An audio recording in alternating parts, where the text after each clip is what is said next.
I'm curious if you know what kind of animal that was, or if you have a guess. If you don't know, you're about to find out very shortly, as it was one of the many sounds we heard on the adventure that we are bringing to your ears today. Welcome to Jump Podcast. I'm Traveling Jackie, founder and host of both this show and of Jump Adventures, where I invite you to set the headphones down and join us offline in person for active adventures in epic destinations around the world. You can learn more, find out where we're going next, and join us at jumpadventures.com. And you can come say hi on Instagram at jump.adventures or find me personally at Traveling Jackie. Today, I will be joined by Anthony LaRubio, who is the founder of Recal Travel, and Matt Mickelson from Quiet Parks International. We are going to do our best to whisk you away from your desk, your chores, your work, you've been warned, or wherever you may be, to find the quiet with us as we relive an experience we had in the Boundary Waters Canoe Area Wilderness of Minnesota. And if you've never heard of the Boundary Waters before, we'll explain what it is besides absolutely amazing. I'm sure some of you have been there or heard of it. And let me tell you now, if it is already on your radar as somewhere you'd like to go, oh my goodness, you must make it happen. It has been on my radar for many, many years now, and I am so glad that I said yes to this trip, and I'll tell you more about why I said yes as we get into this episode. But the Boundary Waters itself is such a unique, beautiful place. If you have not heard of it before, my guess is it's going to be on your list by the time you're done listening to this episode.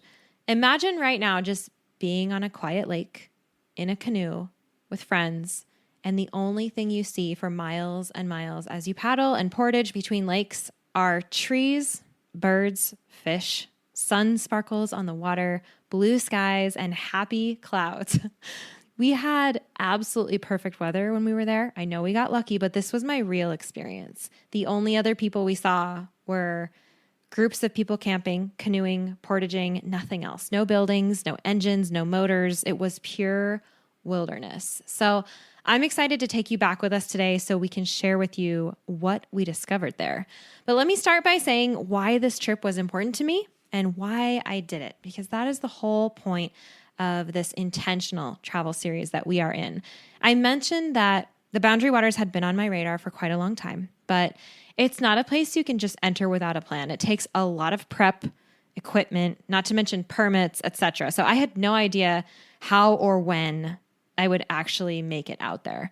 I also, sometime in 2021, I decided that I would make a goal to take myself on a retreat once a year for my own benefit, not a trip that I'm leading, not a retreat that I'm facilitating, but one that I can actually attend as a guest that holds some element of challenge and interest to me so that I can have a chance to expose myself to a new adventure and personal growth as an attendee of a group trip, which of course is what I ask of so many of you when you come on a group trip with me. So I want to make sure I'm also practicing what it feels like to be an attendee instead of a leader. So that's what this trip was for me, not just an opportunity to go somewhere I've been wanting to go for ages, but also a chance to fulfill my personal goal of attending a retreat for me.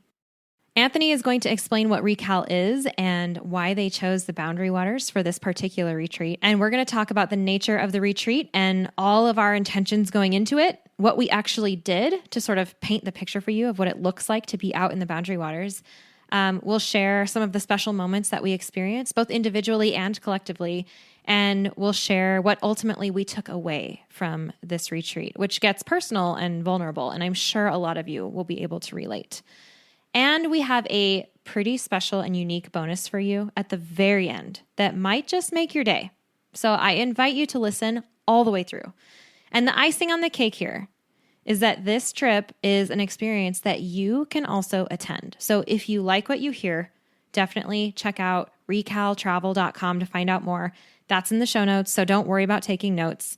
Let us just take you away with us. Here we go. We're so grateful to Osprey Packs for partnering with us and supporting the podcast, so please stay tuned for more about them later on. I have an opportunity for you to join me in real life for some real travel. Here's the latest Jump Adventures update.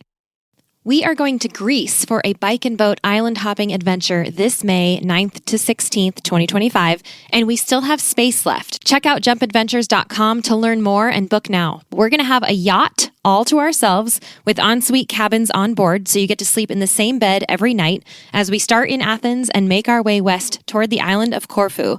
You'll have your own bike for the week, e-bike if you want one, for cycling the islands as we go, in between meals crafted by our private chef on board, and all the relaxing you want to do on the top deck under the Mediterranean sun.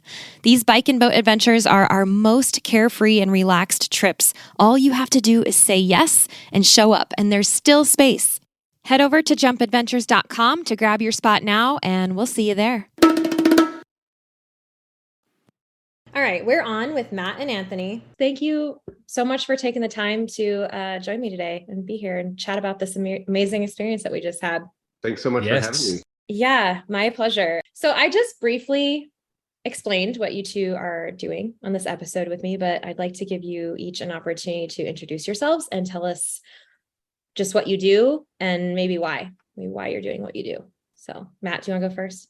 Yeah, sure. I record sounds for a living and work to protect fragile soundscapes, we'll call them.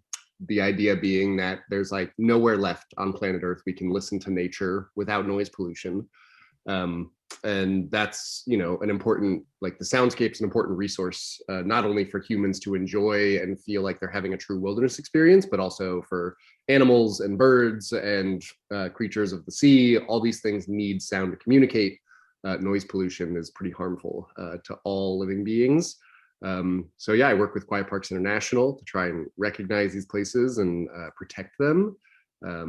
And that's kind of the short answer of why I'm here and how I got connected with Anthony. So wait, real quick, Matt, you also have recorded some sounds that we may or may not have already heard before, right? Oh, yes. So like a big part of my job is, I sell these crazy rare soundscapes to people. So oftentimes I'll be like watching a movie and I'll be like, that's definitely my sound, because I sell the like sound library packs. So yeah, I'll be like watching a TV show or a movie. I'm like, yep, that's my bird sound for sure. Oh, that's so cool. And on the iPhone, right?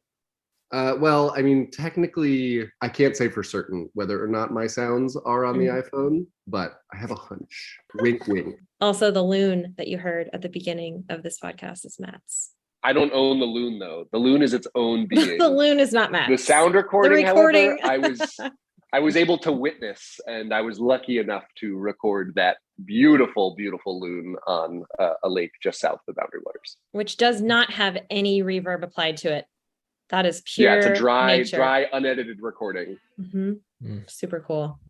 And we heard that a lot, actually, while we were out there. It was incredible. That one evening where one loon would go and then another one went, and then all of a sudden, like from across lakes, had to have been like miles apart from each other. It was just all of a sudden this chorus of loons. I just remember that, listening to that moment. It was right about going into tent time. And then the other thing that was really interesting with the loons is the interplay between the loons and the eagles.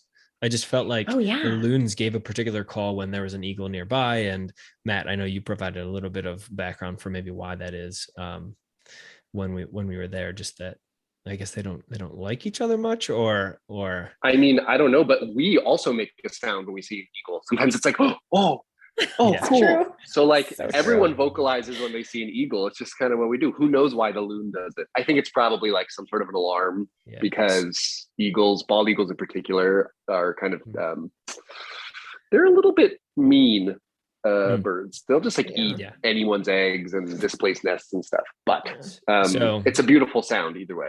So if we also make a sound much like the loons do when we see an eagle, wouldn't it be fair to say then that there's a bit of loon inside all of us? Ooh, little loony. Everyone's got a bit of loon. Everyone's a little loony. We are a little loony at times. Very clever. Anthony, go ahead. All right. I'm Anthony LaRubio. I'm the founder of Recal, which is short for Recalibrate. And we specialize in mindful adventure travel. So kind of straddling that line between, of course, adventure travel and mindfulness in particular, mindfulness in the form of breath work, meditation, maybe some listening and forest bathing type of things, taking in nature around us. and how I actually got introduced to Matt.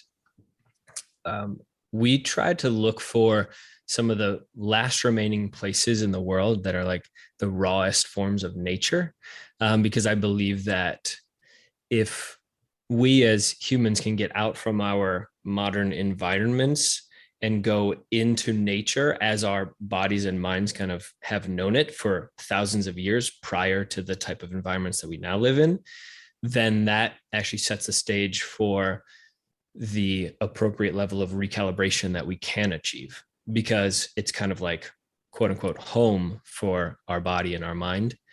And one of the indicators of the most natural places that are left to us is actually quiet.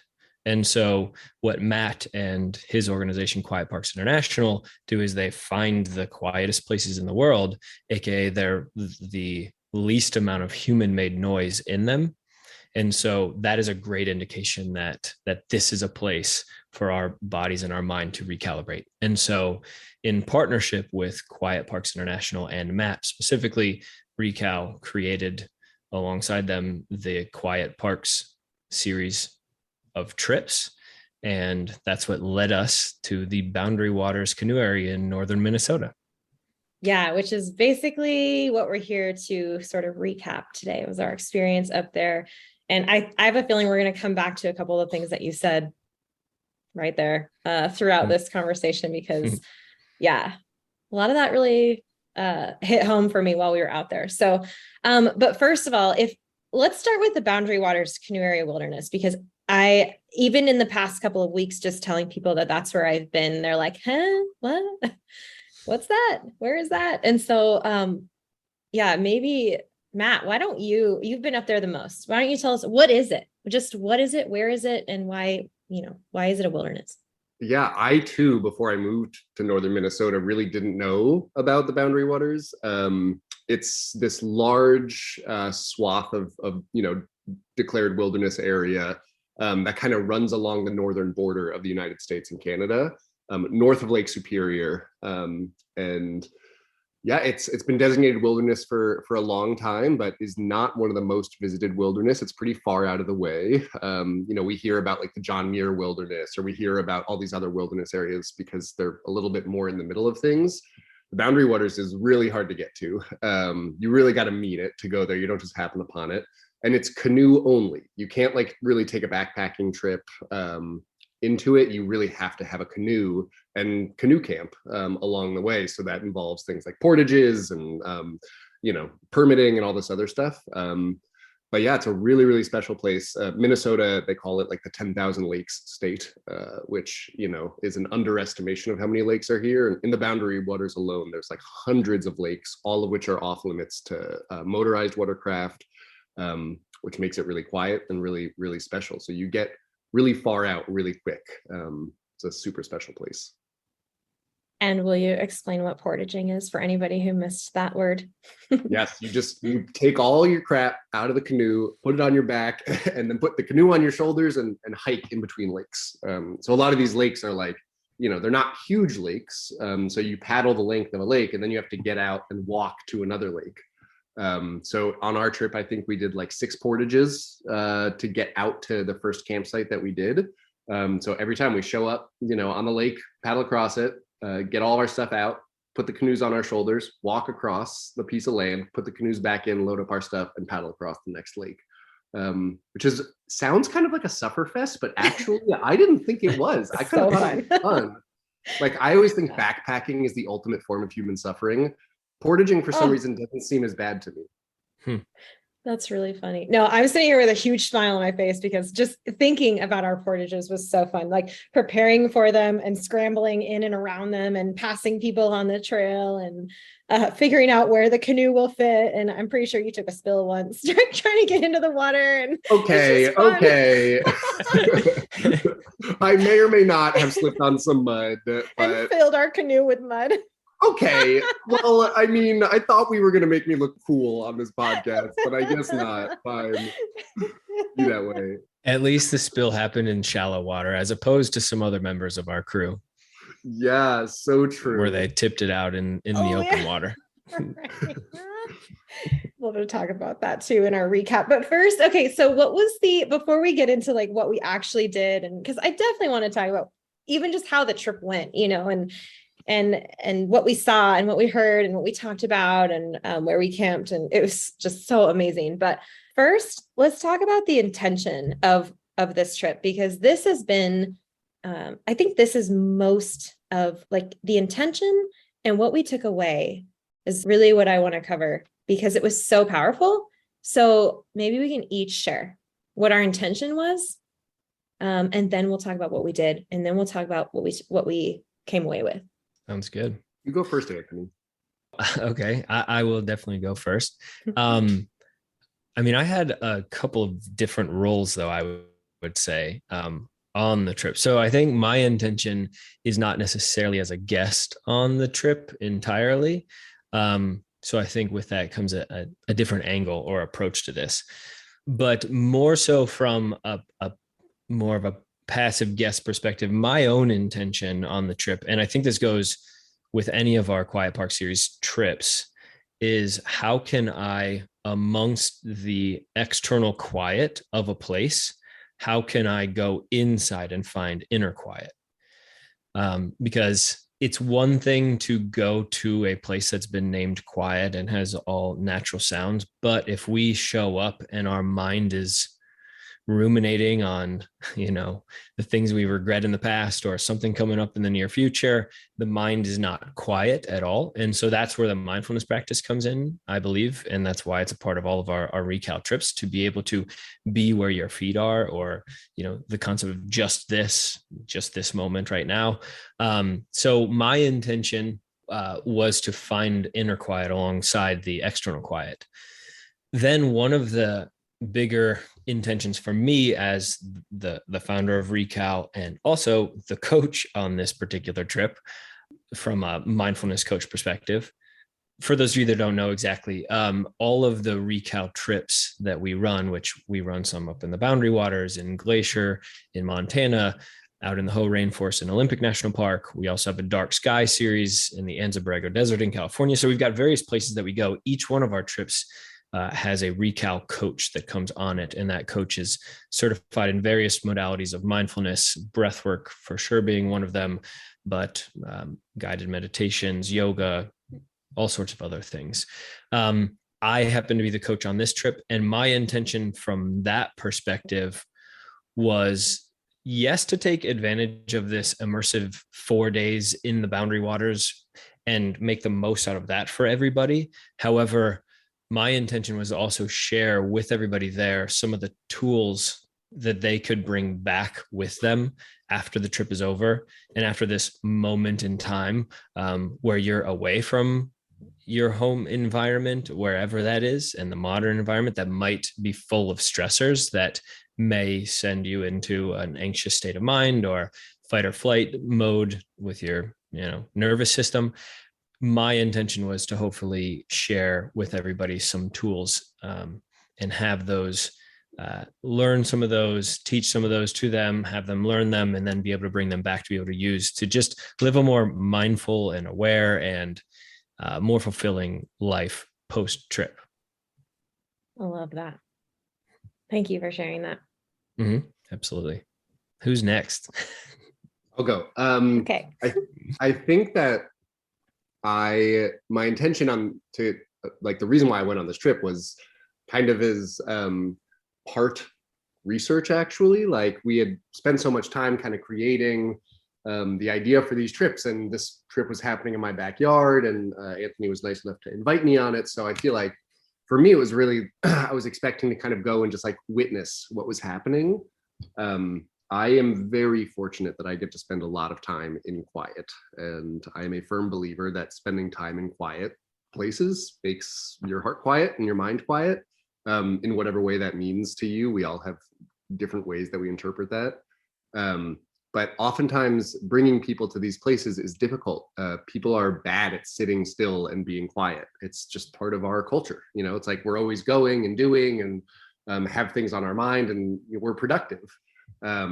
So I was kind of expecting that it was like going to be nice to see people and interesting to see people try and adjust to this introduction of quiet into their lives. What ended up happening was I felt like a participant on the trip. Like I really felt like I benefited from the breath work we were doing. Obviously, like I really felt and admired the quiet that was there. And like by the end of the trip, it was so amazing. Like we weren't really having to make people listen. Everyone was just like would hear a bird and shut up, which is really cool. That doesn't happen without the right intention, like from the get-go.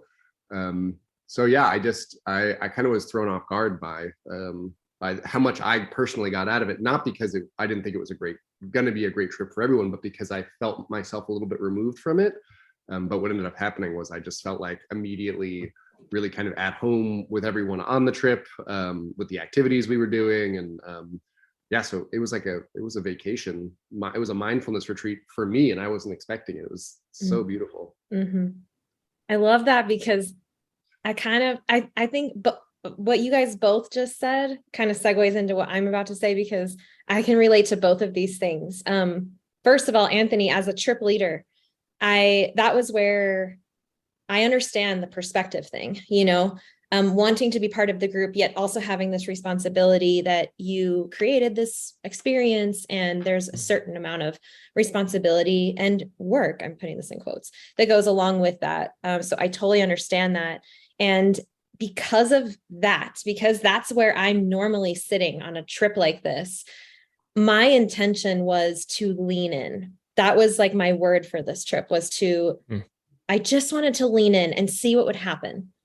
I didn't know what to expect. I had actually no expectations, except that I was super excited to finally be going to the Boundary Waters, because I've been hearing about it for a long, long time. And so I was so stoked to be able to finally get there. So thank you for the opportunity. But yeah, as far as the intention, I really wanted to just lean in and not have expectations. And what I mean by that is I think energy related. It's like, okay, what am I going to be able to give of myself on this trip? What will I be able to receive from the people around me? And just kind of let it tell its own story without having any kind of forethought, really. And that was really exciting because kind of what you were saying, Matt, I felt like it was so cool to finally be a participant. To get to go as a guest on a group trip, which I always talk about how amazing group trips are. And to be on the other side where like, this is kind of out of my comfort zone. I've never done breath work before. I had no idea what to expect about meditation. I mean, I'm like the moving meditation type. Like I find quiet when I run. I'm like constantly moving. Well, I shouldn't say that because I'm not a busybody, but like, I mean, I'm really good at holding down some rocks. Let's not get me wrong. But the whole breathwork meditation thing was very much outside my wheelhouse. So that was really cool. And well, I guess we'll get to that when we talk about what we took away. But my intention was just to lean in and see what this experience could hold for me, aside from, wanting to create a podcast episode about it, aside from the part that would be classified as any kind of responsibility. Like, what else can I do here? Like, what is waiting for me behind this door? And that was really, I loved that approach, actually. And I'll talk about that maybe again at the end. And Jackie, I thought it was actually pretty cool that going into the trip, we had discussed, hey, maybe we'll like record some segment of the podcast or something together, or we'll whip out the microphones and we'll do this, we'll do that. And, we were up here in our brain, in our working mind, and leading up to the trip, that was kind of what we had sort of bounced some ideas, like we're going to do this and do that. And it's all like business oriented. And then when we got there, it didn't even need to be said, but we knew we weren't going to do those things. It just didn't happen. we got there, and I believe, Mother Nature just took over. Our bodies and our minds were home, and we don't need to be thinking about do this, do that, do that, run down that checklist of things that we were quote unquote going to accomplish on this trip. And I love that. I love that for you. And I love that for everybody there to just be able to be. So I was happy that that's the way it turned out. Me too. It was really liberating. It crossed my mind a couple times when we were standing around sharing different things. And I thought, you know what? No, it's not. We don't have to do that. we can recap this later. This is a time to be present, to be in the moment, and to just appreciate what people are saying and sharing. And that's pretty special. And it went right along with the landscape and where we were. So yeah, okay, let's talk about what we did, because this trip was so fun. It was just so exciting. It wasn't without hiccups. I mean, we had some things, starting with an engine die on the boat, like right away. But yeah, let's just recap. This was such a cool trip. Like, people don't know what we're talking about. They haven't heard of the Boundary Waters. They just found out for the first time what portaging is. So let's take them through it. Yeah. So I'll maybe walk us through. So like you mentioned already, the Boundary Waters takes quite an effort to get to. So, and I think that's actually relevant for any and all quiet places these days. Matt, you go to great lengths to a lifelong pursuit. Right, exactly. And so for starters, just to get to the Boundary Waters was quite an achievement. It took a plane ride for many of the guests on the trip, landing in Minneapolis, a 4-hour drive up, an overnight stay. Then we got into our overnight stay at the outfitter. And then it took us a pretty long motorized boat ride to get deep into it, and then canoeing and portaging, and finally getting to a point where, oh wow, there's no human made noise. Maybe like one plane a day you could hear, like way up 30,000 feet, but rarely that happens. So I just want to call out like the planes, trains, automobiles type of thing that it took to actually get to quiet. But then, specifically what we did after at least making our way to the outfitter located in Ely, Minnesota, just outside the Boundary Waters, we did some journaling.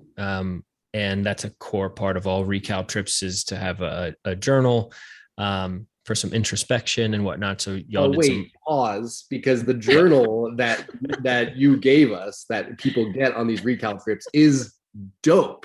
It's like the nicest journal I've ever seen in this like leather bound, beautiful thing. Yeah. So like, I'm trying to describe it for people who aren't watching, but it's like, it looks like a sacred text is held in this beautifully bound book. Oh my gosh, okay. It is. It looks like the Indiana Jones's dad's journal is looking for the Holy Grail. Gosh, yeah. Did you do that on purpose? Yeah. No, I wanted it to be a special thing when I was designing this. But yeah, Matt, I do appreciate it. Sorry, I derailed us, but I just wanted to call attention to the beautiful journal that you probably spent like hundreds of hours creating. Well, it was a creation through my own process of doing, right? Which is sometimes the best, right? Mm-hmm. I got into a journaling practice on my own Recal trip of sorts back in January, February 2021. And that was the first time I had ever journaled at all. And when I got into it, I was like, okay, there's really something here. And then that style of journaling that I was getting into, kind of what worked well for me, I just started to actually write the pages of what the prompts would be on a guided journaling practice. And that's what has turned into the Recal journal now. So yes, thank you. I do appreciate that. So we kicked some things off with journaling, some questions that really tapped into our senses, like what do you hear? What do you smell? What do you taste? Because that is a key part of going out into nature and being present, is how can we activate and get our senses firing on all cylinders. Then we did a silent dinner where, there was, I called it, an introspective dinner where there was no talking, and actually like see your food, taste your food, smell your food. It's like, whoa, this concept of eating is totally different when I'm not scrolling through a feed or like listening to a podcast while eating. But for anyone out there who's eating at this exact moment, I love it. No hate. This doesn't apply to you. Whatever. Audiobook, not podcast. And I think that set the stage. Matt, I know you mentioned that it was really interesting for you because you do this often in your work. When you hear something, you pause, and you like, if you're walking, you stop walking just to like hear that, or hear the echo that might be associated with that, hear the long tail sounds that might come from that sound or the source of the sound. I believe that right from the beginning of our trip with the journaling and the introspective dinner, I think it set the stage for, I guess, the level of like respect that people were going to bring to the sounds we were going to experience. And therefore, throughout the trip, anytime there was that moment of sound, our sense of hearing was already amplified because of these exercises. And then they were more willing to pause and just take it in for that moment. So I think that was kind of set on that first night. That's a really good point. Yeah. It's a really good point. I think you're right about that. Now that I think about it. Mm-hmm. Yeah. Also, there was a point where we had closed our eyes and reopened them. And I think that also helped with the visual. It helped lay the groundwork for what was to come, like almost like a foundation from which to operate on this trip for our senses, which was super interesting. So that was actually well played, Anthony. Oh, thank you. You know, I draw these things up and I have them all programmed and ready to go. Yet what's really interesting is I found out very quickly that I was going to be a passenger on this ride and Mother Nature was going to be the driver. I don't know if I don't know that you would notice that necessarily as a guest on the trip and kind of like going with the flow, literally at times, given the canoeing and portaging, but it turned into something where the program was the program until the program changed. Right. And therefore, as opposed to other Recal trips, which I think were more retreat style forward, and then adventure and nature were like components of the retreat. This trip, I actually thought, just given the wilderness, the nature of the wilderness and the depth that we were going into the wilderness, I think it ended up being more of a Mother Nature playing host to us and then sprinkling in some Recal elements and some mindfulness as we could. So surrendering to that was actually kind of a practice in mindfulness for me. Absolutely. And I always say that, you know, like when I plan trips to Patagonia, this place is so powerful that my work, I mean, this is different for you because you were a coach, an active coach on this trip, but I always say like my job almost stops when we get there, not stops, but like it's almost complete when we arrive, because you have to just let Mother Nature do her thing and the trip kind of take the course of wherever it's going to go. And that's out of our hands. So, okay. Yes, we just exactly kind of tangented again. Tangent. Sorry. Whatever. Yeah. So words. Back to chronologically then, after the introspective dinner and then staying overnight in the bunkhouse at Boundary Waters Outfitters, who's our partner for outfitting these trips. We got up in the morning, we headed out to the towboats and loaded them up. And then that was when the surrendering to whatever is to happen was supposed to happen. That's when our engine actually failed died. on the way. Which was actually like a really peaceful moment. You know, I enjoyed it. We were just looking for eagles. Yes, exactly. And we found quite a few in that moment we did. too. So anyway, we eventually made it out there to our first. So the way, by the way, that a Boundary Waters trip functions, if we're going to this level, you have to get a permit, and those permits open up in January, and they go pretty quickly.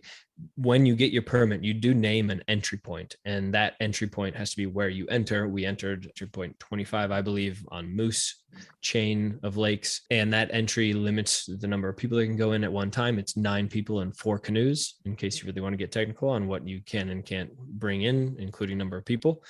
So we had 8, we had 4 canoes. We got out to our first portage, which, by the way, is in French, it's portage, which I believe means to carry. So that makes total sense considering all the things we carried.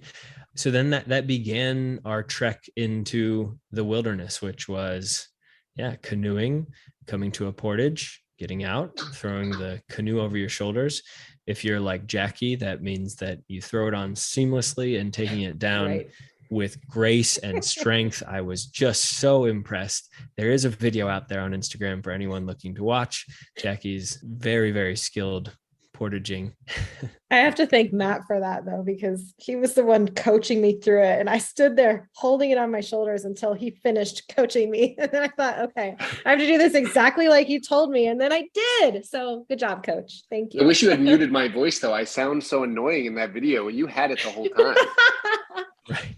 No, it was great. It was good. Like a pro. It was really cool though to actually recognize that was a good point. And I'm going to just reiterate what I had said in that Instagram post, because I think we get really in our head about what we can do, what we're capable of sometimes, I mean, I know we do. I know we do. And I was very much in my head about that, about being able to take the giant awkward canoe, 17 foot, off of my shoulders by myself and set it down in the water. And it felt like a feather. I don't even know how that's possible, but it really was so light and easy by the time I did it that I was like, let me do it again. I want to do it again.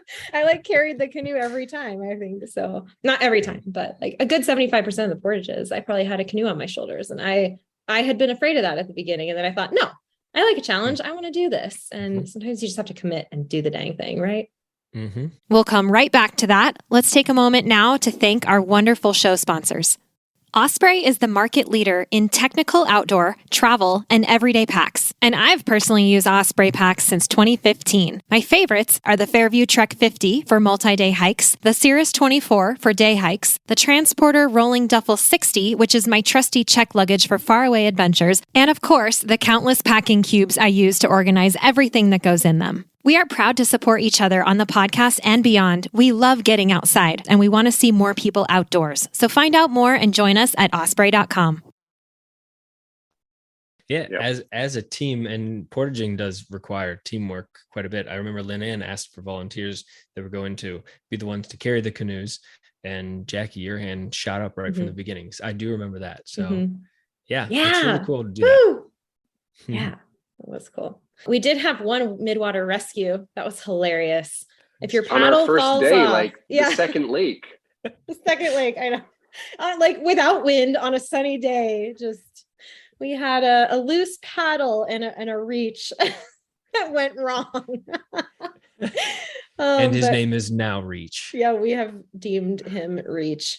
But our guide, Lynn, so we did go with a guide, which I would highly recommend if you don't know what you're doing. You have to. Basically, you must if you don't know what you're doing. But she performed an incredible mid-water canoe rescue, which I will never forget. That was also so badass. Oh man, she like lifted that thing up onto the bow of her boat with one arm and was like, "Excuse me, step aside, gentlemen. Yeah, I got this. Guys, just swim away for a moment." Yeah.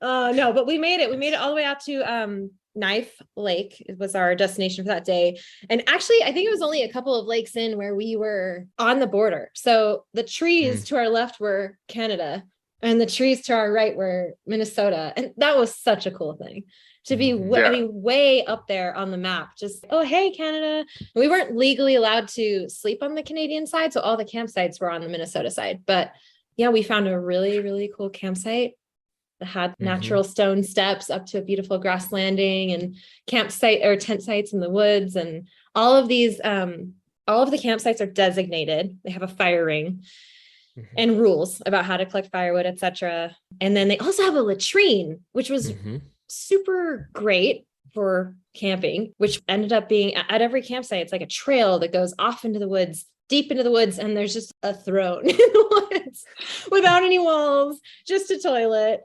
Yeah, it was great though. It worked. I mean, when the bugs weren't, we did have bugs. It was June in Minnesota, bugs. Yeah. I can't believe no one's mentioned any of the bugs yet, but that's good. Let's get everyone thinking that there's no bugs in northern Minnesota in the summer. What bugs, Matt? The first time I ever wore a bug net on my head. That was fine. It totally works. I also had quite success bug treating my clothing before I went. I had like one camp outfit that I treated with permethrin specifically for clothing before I went. And I think it really worked because I came away pretty unscathed, which is amazing, especially since I normally am not like that with bugs. So word to the wise, treat your clothing and get a bug head, a bug net. Get a bug head. A bug head. If you look like a bug, the bugs won't attack you. So campsite, we camped there for 2 nights. Yep. Yeah, that was really nice. So we didn't have to like pack up camp. Like it's always hard, I think, to get, whether you're backpacking or you're like through hiking or any of these trips, like there's like a rhythm that gets established and there's things that you have to do. Like you have to pack up camp by a certain time so you can get on the move and cover the mileage. So it was super nice that second day where we didn't have to like really do anything, I thought. other than just like get adjusted to our place, which was really, really nice. Yeah. And Matt, I would speak to that for a moment. That's kind of by design. I think one of the principles of a Recal trip is to get people out of the mindset of go, go, go, more, which is the busyness that maybe leads them just a little bit out of calibration, right? And maybe they're in that stress mode too often. And so on a Recal trip, yes, it's adventure travel. Yes, we're out in nature, but it's not like, how many miles are we going to paddle today? How many portages are we going to cover? How far can we get out? How many fish can we catch? How many hikes can we climb? How many minutes can we stay in this cold water? I'm smiling because Jackie, you crushed the cold water. Good work. And really that focus shifts on a Recal trip away from those types of metrics and what you can do and what you can squeeze in an amount of time. And it focuses much more on just the being part and finding stillness right where your feet are, basically. And that is consistent across all trips. And it just happened to be like, played out as it should on this trip. Mm-hmm. Yeah, I appreciate that, because that second day, we actually got to do an extra exploration that we all agreed upon as a group and said, this is what we want to do. We're choosing to paddle. It ended up being like 4 miles. Not that we were supposed to be counting. Apparently I was, to Lookout, where we did a little hike. And that was so gorgeous. That was such a good activity for that day, because it took a good chunk of time and gave us something to earn our dinner for, and gave us more to see in the area. And that was, it was really nice. Yeah, also Nothing felt rushed. Yeah. And the place we went to called Thunder Point is like one of the few places that you can go in the Boundary Waters that's elevated. Like the Boundary Waters is super flat for the most part. And it's just like, you have these vistas of lakes, but you don't have any sort of elevation change really. So getting to a place where we got a little bit of elevation, you could see down and out around you was really, really cool. And I hadn't ever been in a spot in the Boundary Waters like that before. That's Thunder Point, in case anybody's wondering. Thunder Point, yes. Yeah. Yep. Yeah. Really and nice. kind of like you mentioned, Jackie, it wasn't like that was an activity that we decided that we wanted to do. There wasn't a rush to go do it. In fact, on our way back, for better, for worse, for Jackie at least, we paused on the open water and we tucked the canoes together and kind of held them together. And we did just like a guided meditation right on the water, kind of facing the sun and the sun reflection on the water in front of us. And we just listened and we smelled and we, I don't know, at one point we opened our eyes. We opened our eyes because I thought I noticed Jackie may or may not have been getting a little bit seasick. She was struggling. So noted for future reference, for the record. Maybe we'll pick a little bit of a calmer spot for our floating meditation. So, I learned a thing or two. So thank you, Jackie. You're welcome. I will say, Anthony, it was impressive that you picked up on that though. Good, good job. But then at some point, we weren't really done with the meditation, and I just saw Jackie's face was very pale, and I was like, "We need to go. We need to start paddling forward. It's time. It's time." And I just think we just kind of pushed away from the raft. Well, my initial strategy was to open our eyes and focus on a point in the distance at first, which I don't know if anyone caught on to that. That sometimes is a seasickness sort of cure or motion sickness cure. And then I even went to the level of like, relax your eyes on that distant point. So you're not actually really focused on it. You're almost like relaxing, and that maybe sometimes can help. And I just wasn't feeling it was working. So then I did wrap up the meditation. Yeah, but you did great. Yeah, you did, because that was only my experience, because one of the other girls had that was like her highlight of the day was that meditation. It's exactly what she needed. So, it's all good, and you're going to experience it the way that your body needs to. No, that was really nice. It was good. All of it. And what else? We all pitched in with campfiring and cooking, and Watering, actually, Matt took most of that, doing the filter water. boy. Thank you for keeping us hydrated. It's my my only joy in life is to keep people hydrated. Yeah, it was cool to see everybody kind of divide and split up roles and get after it at camp. Some people took over the fire, some other people gathered the wood. And I'll speak to this for a moment on the gathering of wood. One of the themes, or really one of the foundational elements of Recal, not to go too far off the deep end, but kind of around that concept of going home into these deep parts of nature and how our body and our mind kind of know that intimately, yet sometimes it hasn't even experienced it in the modern environments that we live in. The operating system that is going at all times between our body and our mind, that was evolved in these natural environments out in nature. And it was evolved in a time period where humans were hunting and gathering.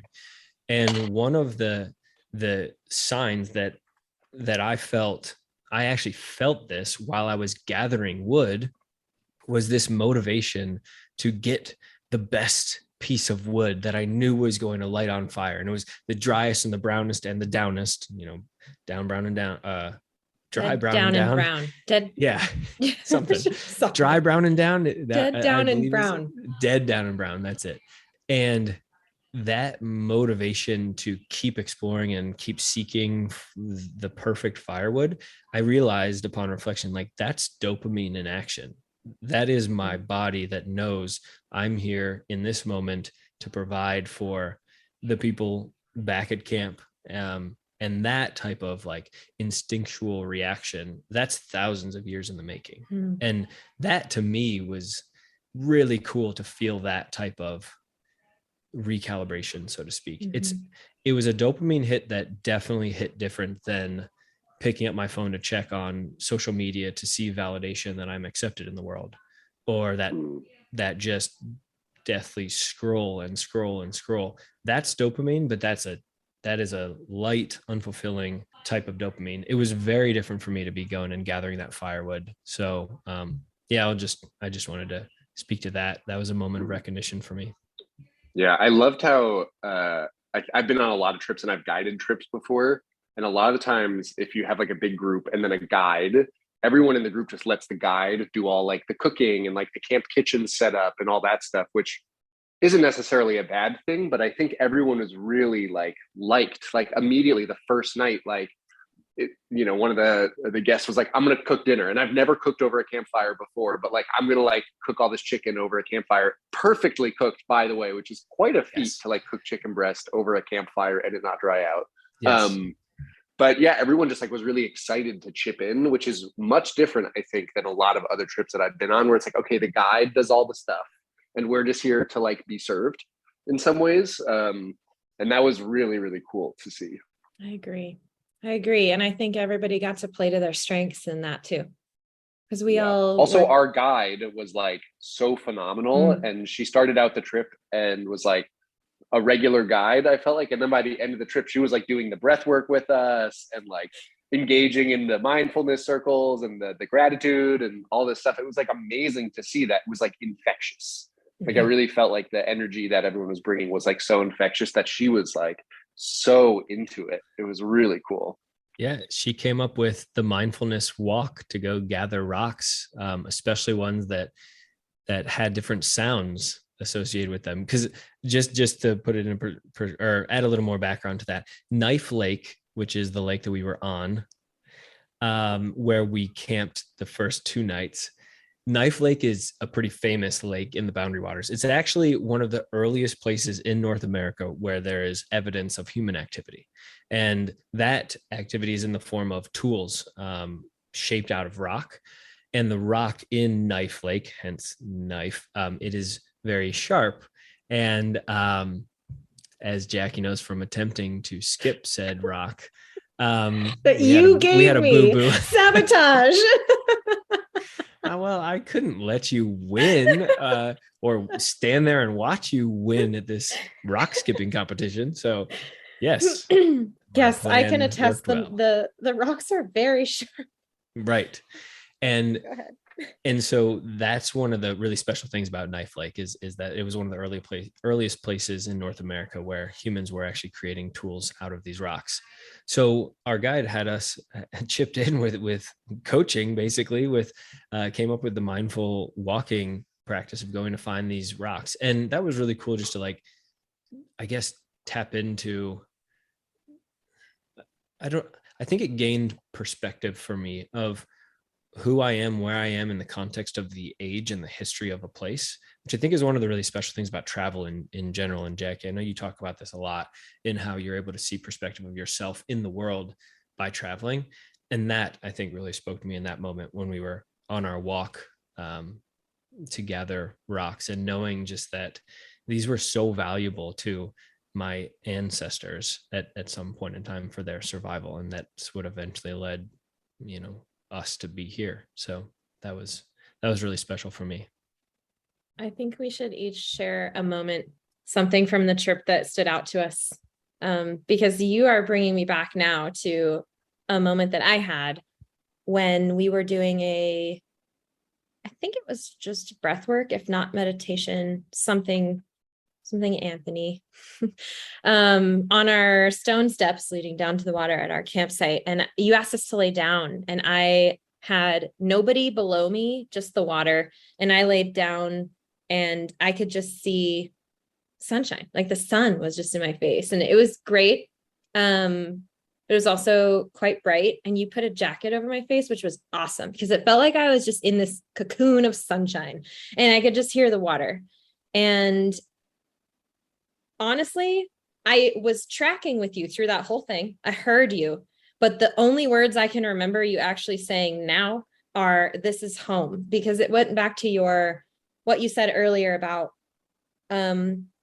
connecting with nature the way that our ancestors did, essentially, where we came from, which used to be just in the quiet, in the silence of nature. And personally, I grew up by a lake in the mountains, and that is that water, like the sound of water, the sound of a lake is different than a river, and the sound of the trees, the pine trees, that's what I grew up with, like that deep rush of wind in the pine trees, which is different from aspens. It's different from, it's deeper, and it seems higher in elevation. Like I don't know, there's something about it that just takes me right back to my literal home. And it felt like a dual meaning thing for me because I wanted so badly to stay connected to that feeling, I guess, of this is home and I need more of this in my life.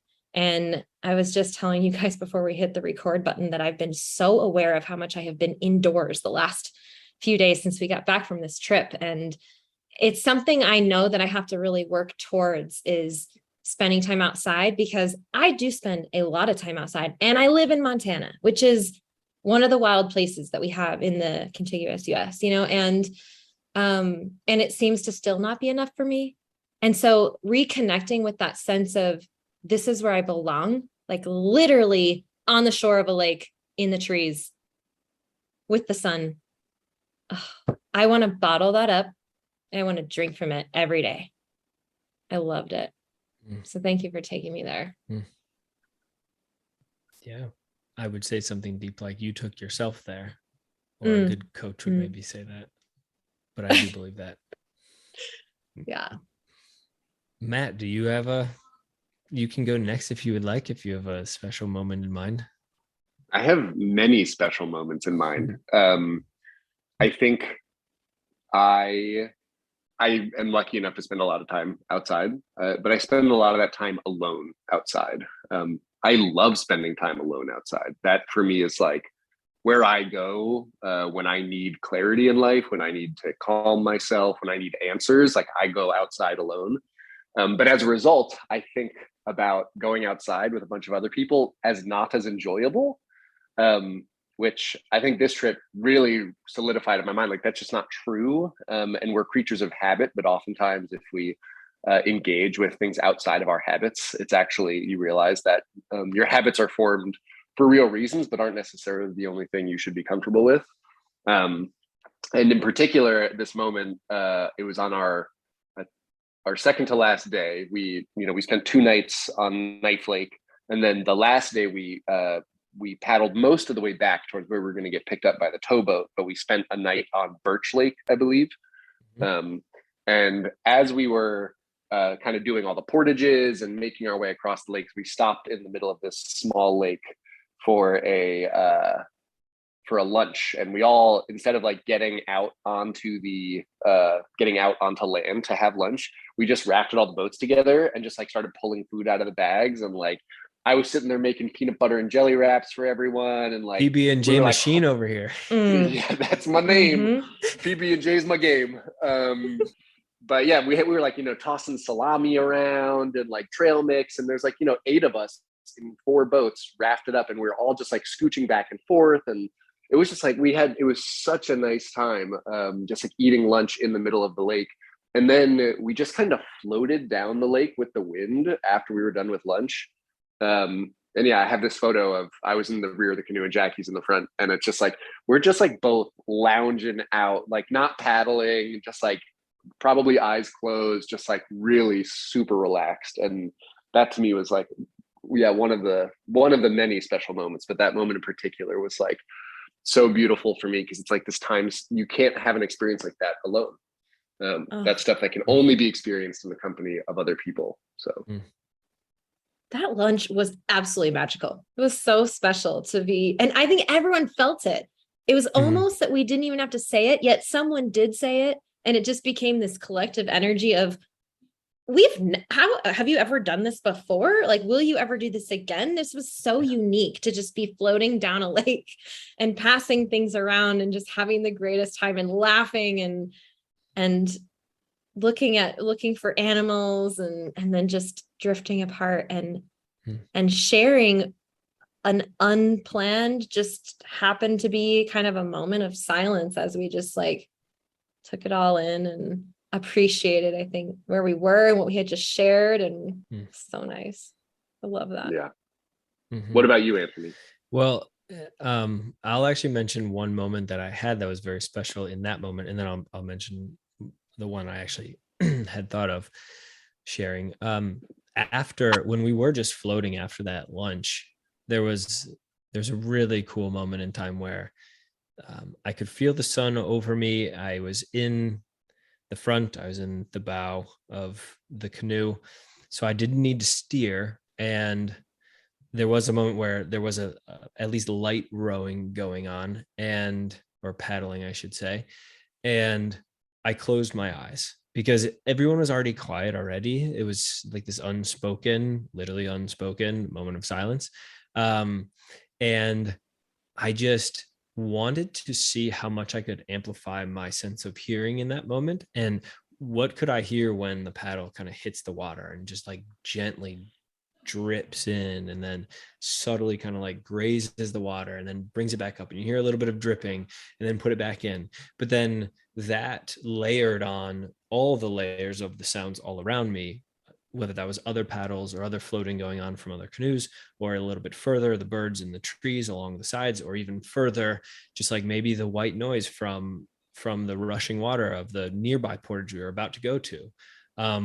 Just all that layering, I thought was really cool to sort of witness. And with my eyes closed, it was like that much more of an experience. So that was really special. And then another moment that I had was actually on our very last morning, when we had packed up camp and it was raining, and one would think that would put a damper on the moment. But really what it did was, I just thought it brought this like quiet stillness to our slow paddle back to where the towboat was going to meet us. It was like kind of foggy, a little bit dark, sort of hazy.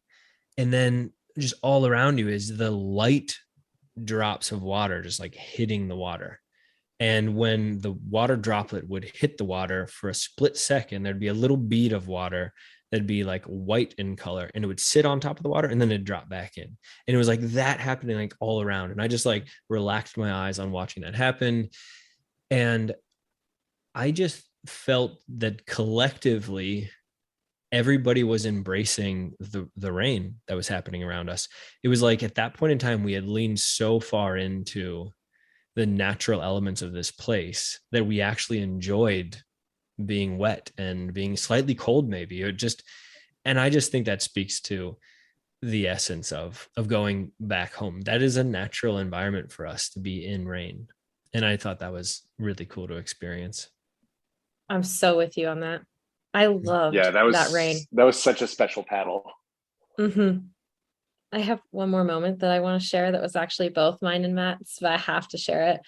I wasn't going to share it because I figured you were going to. Oh, I thought you were going to. So here we go. No, this is yours. Okay. Well, you were there, which made it even cooler. Yeah. On the last night, as we had packed up and we were heading back and we camped on Birch Lake, we had to find another campsite. And we had our sights set on this. We had checked, and some of them were full. And we just knew that the pressure was sort of on. Like we had to find somewhere that was going to be big enough for all of us. And we had our sights set on this one kind of grassy area on a point. And Matt and I like dug to get there. And because there was a group of canoers hot on your heels to get to the campsite that I think collectively everyone saw was open. And you both Matt and I were not about to let that happen. But I think we both wanted the right site. You know, we wanted it to be the right site for us. We were willing to give up a site that wasn't going to be the right one. And we had gotten to the front side of the point.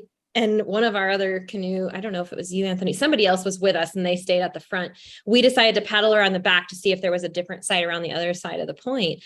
And Matt says, as we're paddling around the point to see if there's another campsite on the other side, he says, "Where's the eagle? Where's your eagle?" Because eagle is my spirit animal, bald eagle. And we had been seeing them all throughout this trip. And it was like seeing an eagle would let us know that this is our site. And I kid you not, we come around this corner and a bald freaking eagle takes off from the land and flies into a tree like right in front of us. And I mean, we both were it took our breath away.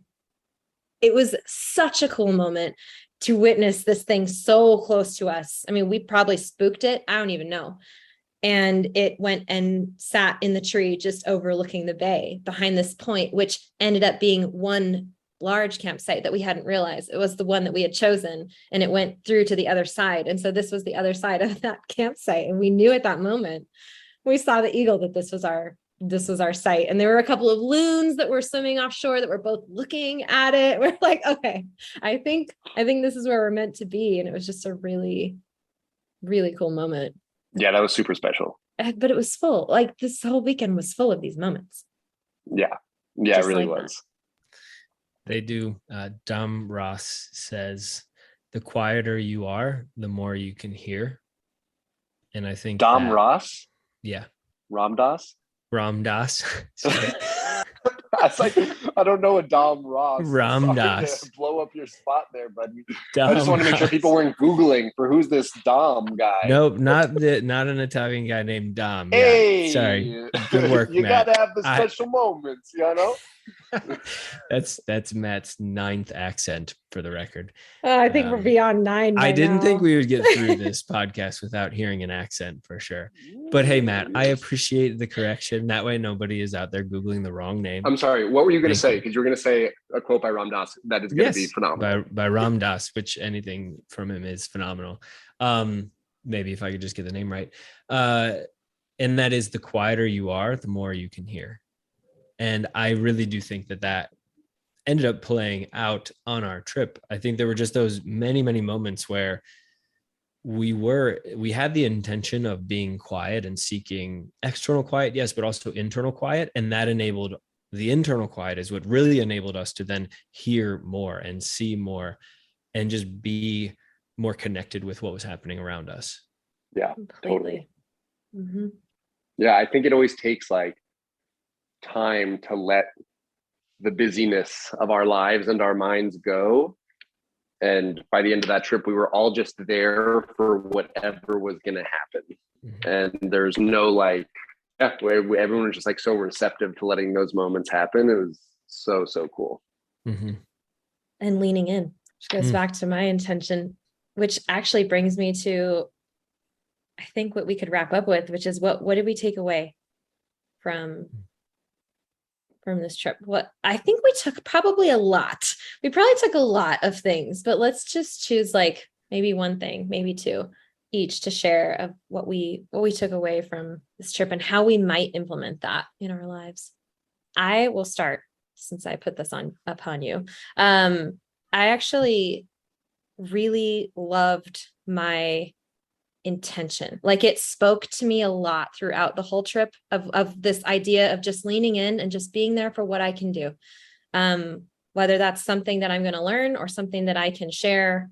And I really loved that because as a leader of trips, I think I'm very much in my head around the operational side a lot.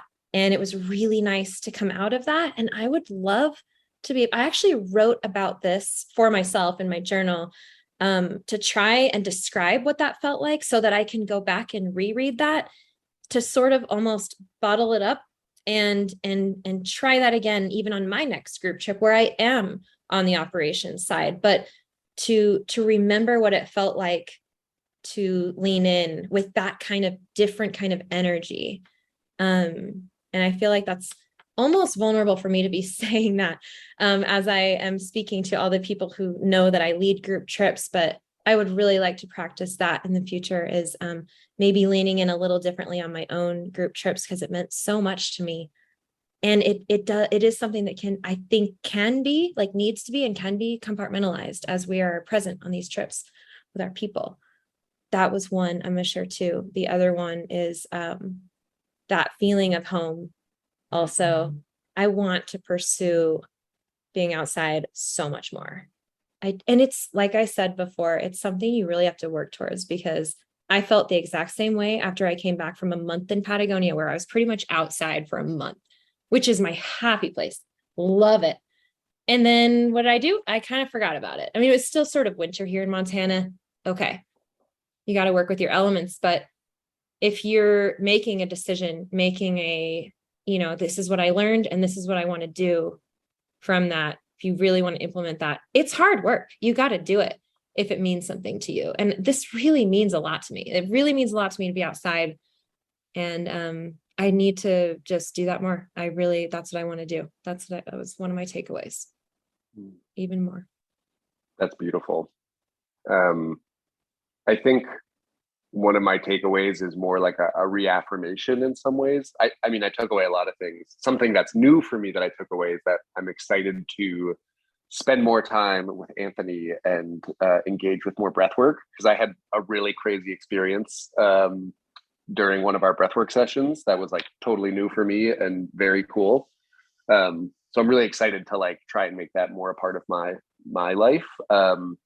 But my kind of reaffirmation is that sharing quiet places with people is so important and so powerful. And I love being there to help like get people to these quiet places and have these quiet experiences. And I think like we briefly touched on it a few times, but like quiet is not just a physical scientific thing that you can study with amounts of noise pollution and sound pressure levels and things like that. Quiet exists inside of us and in our minds. And it becomes much easier to feel quiet when you're in quiet. So being able to go to a quiet place with people and then watch them become quieter inside it's one of the greatest joys that I have in my life, for sure. And this trip was just a reaffirmation that I love doing it and I want to do more of it. Because it's so special. I love that. And Matt, thank you for saying that too. I would be more than happy to share more of my breathwork practice and coaching and everything with you. So I'm glad you got a lot out of that, and happy to do that. That's definitely one of my passions, is to share some of that with others. So my takeaway that I have, again, more so because of the position I think that I was in, I spent so much time like programming what we were going to do and sort of building out what the flow of this retreat should be, what the high point should be. How can I like manufacture this experience for people? And like, that is just so not the way that played out. And so my takeaway is, and this can be applied, yes, on future trips that I'm on and I'm coaching, but also really this is a takeaway that I can and want to apply to all elements of my life. And that is just like surrendering to the moment or the place that's bigger than me. And in the case of the Boundary Waters, it was just surrendering to, hey, I planned on doing breathwork at 7 a.m. And it happened to be that was the time when the bugs were out. So we're not going to do breathwork then. We're just going to do something else. And it's like, okay, roll with that. Mm-hmm. Surrender to that moment. That is bigger than me. Mother Nature said, bring on the bugs. And so we just didn't do it. And we hung out in our bug net instead and had good conversation. It was something still special, but it was just different than what I had kind of programmed. And that mentality, I think, can be applied to so many aspects of my life. So that is a takeaway for me. I love that. So true. There's only so much we can plan. Mm-hmm. We have to just kind of go with the flow sometimes. Yeah. Mm-hmm. And it feels better. I think that's also what makes these trips special. It's like, yeah, when like the engine died on our towboat, it was just like, this is why we do this stuff. Like, it's called adventure travel for a reason. If we knew how everything was going to go every second, it really wouldn't be that fun. So feeling those moments of like uncertainty, or like the thunderstorm rolls in at 2 a.m. and I want to hop in your tent and cuddle with you because I'm scared. Those moments are like what make these trips so beautiful and so great, is that you have that full range of human experience. And our lives are so planned and like we rarely give ourselves the opportunity to have like childlike joy or wonder or question or excitement. And that's what you get when you spend time outside, is this like ability to just explore without, that voice in your head. Mm-hmm. And adapt. Like, I won't get into your tent and snuggle with you guys, even though I'm scared. I love that. Yeah. Okay. So I have 2 questions for you, Anthony. First, who really are your trips for? Now that they've kind of experienced this whole thing with us, if they're maybe interested, who are your trips for? Yeah. So they are for the people that have, to go deep with it for a moment. Because you never do that. So because I never do it. So I'm going to keep this super light. No, they're for people that are on the pursuit of happiness and success. And they've kind of checked a lot of boxes that they thought would maybe lead them there, or maybe others advise them that this is what they should do, or they've seen others doing this thing that they thought looks like success or like happiness. And along the way, they aren't necessarily feeling that fulfilled with their life. And maybe there's just something missing. And it is my belief that the way in which humans live today at times can be unfulfilling, because the things that drive happiness and make this operating system inside our body and our mind tick today is very different than what made us tick for thousands of years. So that, of course, it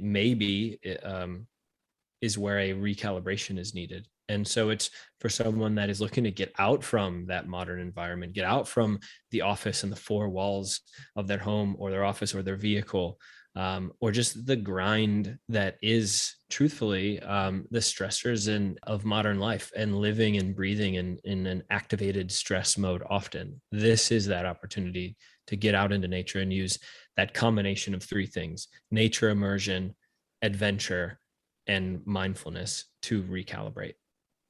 So heavy on the mindfulness too, like people who are especially interested in breath work, meditation, like this is for you for sure. Mm-hmm. Yeah. Yes, totally. Cool. Yeah. I do think that the benefits are much clearer and I guess absorbed more by the people that are open to the concept of mindfulness and meditation and breath work. And maybe that you don't need to have done a lot of that in your life, but go in with an open mind and open heart and let the Recal coach guide you through that, and maybe lean in to those things to align with Jackie's intention. Yeah. And actually, can I add something to that? I would also encourage anyone considering to go on a longer trip if you can, like, because I know you have varying time lengths. And it might actually take you a little longer to get into it, at least 3 days for sure. But I also think that if it's scary, that's okay. And I would encourage you to lean in as well. So where can people find you, Anthony? So you can find a bunch of information on Recal and me sprinkled in a little bit, but to keep it to the more interesting stuff in Recal, recaltravel.com. You can check out our Instagram. Of course, this is one in a growth stage, but also one that's a little bit ironic to be focused on distracting people or filling their life with noise of social media when we're focused on mindfulness and natural elements. But it's okay. It's we are still starting business. we are starting to put some things out there. And that's just at Recal Travel. And then you can find me directly in case someone would have an interest in doing that at Anthony LaRubio are all of my handles. Anthony spelled the more common way, and then LaRubio spelled LORUBBIO. And then Recal is RECAL, just like recalibration. Mm-hmm. So that's right. Cool. And then Matt, what about you? Where can people find you? Yeah, definitely check out Quiet Parks International. Quietparks.org is the site. You can find quiet places near you anywhere you are in the world. And if you can't find one, shoot me an email, matt@quietparks.org, and I'll help you find one. Again, I love helping people find quiet, and we can protect these places together. Also, I'm a somewhat maybe I'm biased, but I think I'm a pretty interesting follow on Instagram, even though I don't have a ton of follows. It's like, the life of a nature sound recordist is an odd one. And I don't take myself very seriously, which is always fun. I'm a little bit of a loose cannon, as Anthony and Jackie know very well after spending 4 days with me. That's just at Matthew Mickelson. Mickelson is M as in Mary, IKKELSEN as in Nancy. Great. Thank you guys so much for your time and passion and sharing and all of this. And I'm excited to keep in touch with you both and see where all of this goes. And Anthony, I'm going to put you on the spot for a sec because I did not ask you if this was okay. But I would like to know if you would like to maybe just lead maybe like 5 minutes or something like that, or maybe not. Maybe it's like 1 or 2 minutes. I don't really know how you do this, but just to kind of close us out, and we'll just allow anybody who isn't interested, they can head out, or if you want a few minutes of breath work to see what this is all about, maybe you can just do what you would do on your normal YouTube recordings, because you do this, right? Yes. Yeah, I do. I would love that. Happy to be put on the spot with this, and maybe my breathwork practice enabled me to be on the spot and be okay with it. That is what it's all about. What I think is actually appropriate for this moment, as people may be wrapping up the podcast and maybe you're about to be off doing something else, I'll just do what I like to call a situational breathwork. So it'll just be a quick little practice that just hits the reset button. Actually, this one that we'll do, I like to call the reset button. I did come up with that name. So this isn't something that you can necessarily Google, but as opposed to what I do when I lead, for example, like Monday morning breathwork, which is a full on like half-hour recording where I lead everybody through a full session of Wim Hof style activation breathwork. That's more of like a full mindfulness practice together, a full session. Well, what I'll lead us through right now is just, 1-2 minutes of a situational breathwork technique. So, okay, cool. Okay. So thank you guys for being here, for listening. And if you want to go ahead with this breathwork with Anthony, here we go. Yes. All righty. So hopefully at this moment, I would recommend that you do sit down. If you are standing or walking around, go ahead and stay seated. If you are driving, do not close your eyes. That is a fair warning.